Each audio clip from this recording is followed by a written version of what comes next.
kilala ng Diyos ang mga taong nagpapahirap sa iyo. Mag-aminan tayo. Minsan akala natin, hindi alam ng Diyos ang nangyayari sa atin. Akala natin, parang nakapikit siya, na natutulog siya, na parang wala siyang pakialam sa nangyayari sa atin. Yan ang madalas na bintang natin sa Diyos, na hindi naman totoo. Nakabantay siya at alam niya kung ano ang nangyayari sa atin. Bawat galaw, bawat araw na dadaan. Alam niya kung ano ang nangyayari. Kung alam niya ang araw-araw natin, alam na alam din niya, kilalang kilala din niya kung sino ang mga nagiging dahilan ng paghihirap natin. Again, dahil nakabantay siya at nakikita ang lahat, kahit ang puso natin. Yes, alam niya kahit tayo ay nasasaktan. Kahit simpleng kirot hanggang sa pinakamasakit. Hanggang mga iyak na halos walang tunog. Walang tunog dahil sakit lang ng dibdib ang nararamdaman. At napapapikit ka na lang at napapaisip, ano ba ang nangyari? Iisa lang naman ang bilin kapag dumadaan tayo sa mga sakit na ito at lubog na lubog sa problema na madalas na dulot ng ibang tao at hindi ng sarili natin. Tama, no? Mas masakit ang sakit kapag ang inaasahan mong tao na sana ay magtatanggol sa iyo, siya na ngayon ang nanakit sa iyo. Dito natin kailangan ilabas ang malaking tiwala natin sa Diyos.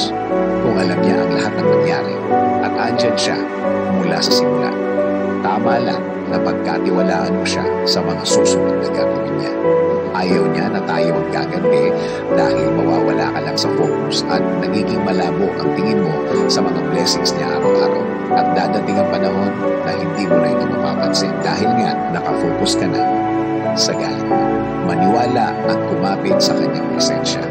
Patuloy na magdasal at palipasin ang mga nangyayari. Tulad ng sinabi ko, hindi mo naman talaga malalaman kung nagsimula na ang Diyos sa kanyang pagganti para sa iyo. Sa maniwala ka at hindi, mas kilala ng Diyos ang nagpapahirap sa iyo kaysa sa iyo. Ulitin ko at baka isipin maigi, mas kilala ng Diyos ang nagpapahirap sa iyo kaysa sa iyo. Meaning, alam na alam niya kung anong gagawin at ginagawa nila. Makukuha niya ang deserve niya nang hindi ka nakikialam sa mga nangyayari at mangyayari. Uumpisahan niya sa dapat umpisahan at ang Diyos ay hindi gumagalaw nang wala siyang plano. Kaya ikaw, sit back and relax and enjoy the presence of God. Patuloy ka niyang patatatagin, patuloy ka niyang palalakasin, at patuloy ka niyang patatalinuhin. You will get stronger and stronger. You will get wiser and wiser. Mas magiging maalam ka. You will feel the joy inside you. May happiness na kasama yan na mananatili sa'yo habang ikaw ay nabubuhay. Kapit lang, maniwala lang. Dahil ang gagawin mong pagtitiwala at pagtitimpi ay nakakabuti sa'yo at sa pamilya mo.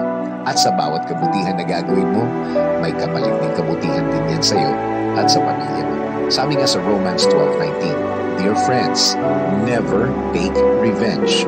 Leave that to the righteous anger of God. For the scriptures say, I will take revenge. I will pay them back, says the Lord.